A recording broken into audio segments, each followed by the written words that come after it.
Hi, I'm Sandra Hawkins, and in this video I want to show you how to loop so that the menu that's being displayed in this program will be displayed again if an invalid choice is entered. So just to very quickly go through this again. So I have a method here called display menu and get user choice.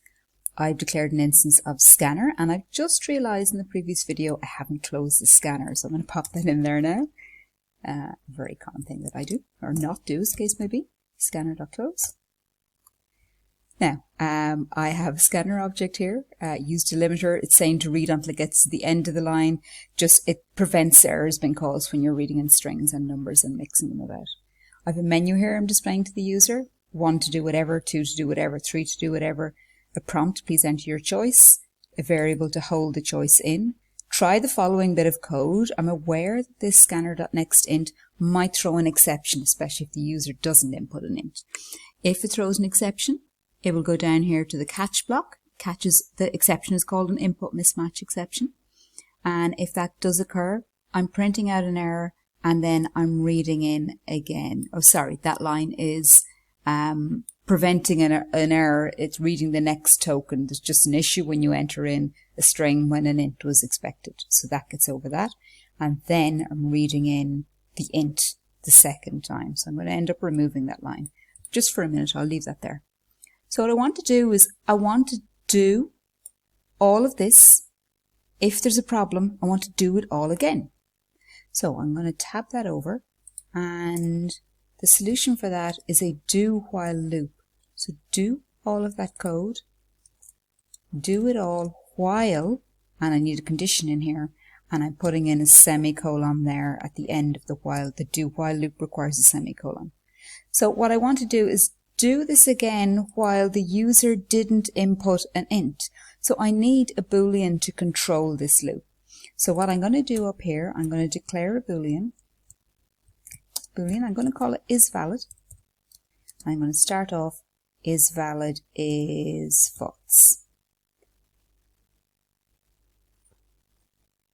Now, when I ask the user to enter a choice, and it comes into the try block, reads in next int.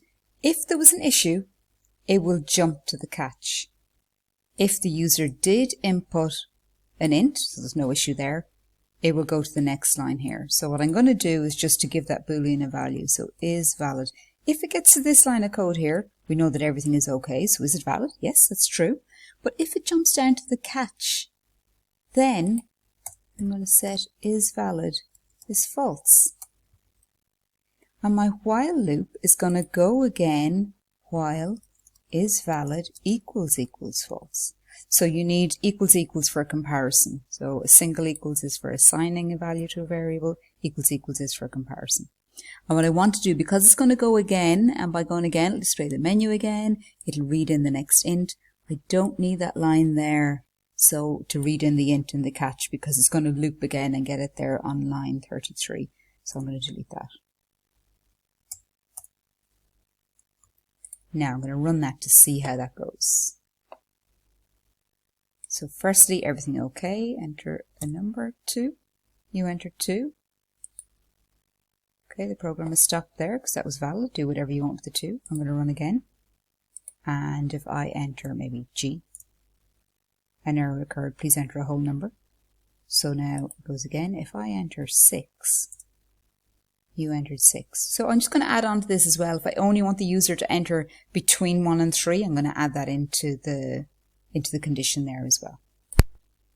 What I want to add into the condition here is while invalid is false, or the choice, so whatever the user typed in, is less than 1, or the choice is greater than 3, I want to go again.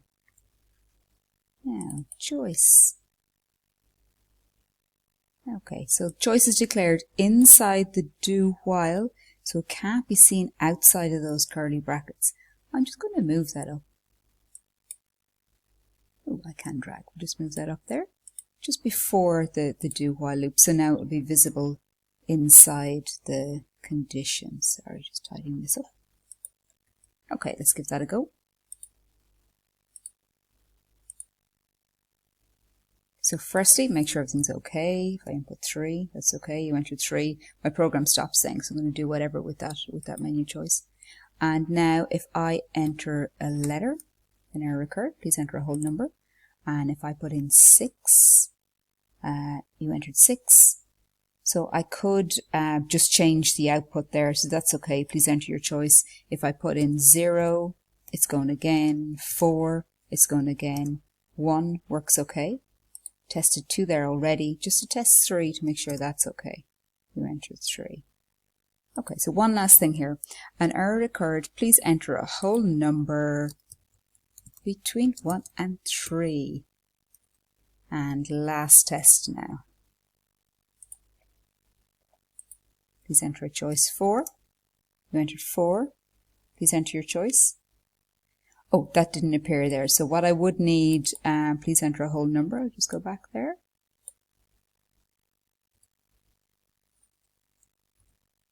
So I meant to put that in up here. So please enter your choice. So a number between 1 and 3. Now, last test.